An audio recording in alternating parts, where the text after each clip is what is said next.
আমার হাজবেন্ড এটা নিশ্চয়ই দেখছেন, আজ অপারেশন সিঁদুর লিখেছে, আমার আজকে সিঁদুর তারা কেটে নিয়েছে।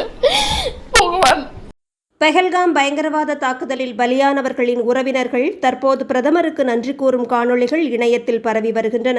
பெஹல்காமில் சுற்றுலா சென்ற அப்பாவி தம்பதிகளில் பெண்களை விட்டு வைத்து கணவர்களை அவர்களது கண்முன்னே சுட்டுக் கொன்றதோடு இதை மோடியிடம் போய் கூறு என்று ஆணவமாக பேசிய தீவிரவாதிகளுக்கு ஆபரேஷன் சிந்தூர் மூலமாக இந்தியா தரமான பதிலடி கொடுத்த நிலையில் தங்களது நெற்றித் திலகத்தை அழித்த அநீதிக்கு பிரதமர் தற்போது நீதி தேடி தந்துவிட்டதாகவும், ஆபரேஷன் சிந்தூர் என்ற பெயரை கேட்டபோதே உணர்ச்சி மேலிட்டதாகவும், தங்கள் கணவர்களின் ஆன்மா இப்போது சாந்தி அடைந்திருக்கும் என்றும் அவர்கள் தெரிவித்து வருவது குறிப்பிடத்தக்கது.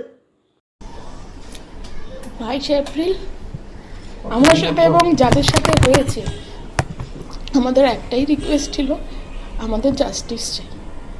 আর গভর্নমেন্টের থেকে আমরা যেটা চেয়েছিলাম গভর্নমেন্ট অ্যাকশন নিয়েছে। আমার গভর্নমেন্টের উপর পুরোপুরি ভরসা, পুরোপুরি বিশ্বাস। ওনারা যে অ্যাকশনটা নিয়েছে সেটা প্রপার অ্যাকশন নিয়েছে, আমি তাদের কাছে ধন্যবাদ। আমার হাজব্যান্ড এটা নিশ্চয়ই দেখছেন, আজ অপারেশন সিঁদুর লিখেছে, আমার আজকে সিঁদুর তারা কেটে নিয়েছে। ভগবান আমার হাজব্যান্ডকে শান্তি দিই, আর ভবিষ্যতে যাতে কারোর কপালে সিঁদুর না যায়, এটাই গভর্নমেন্টের কাছে আমার রিকোয়েস্ট, আর কিছু না।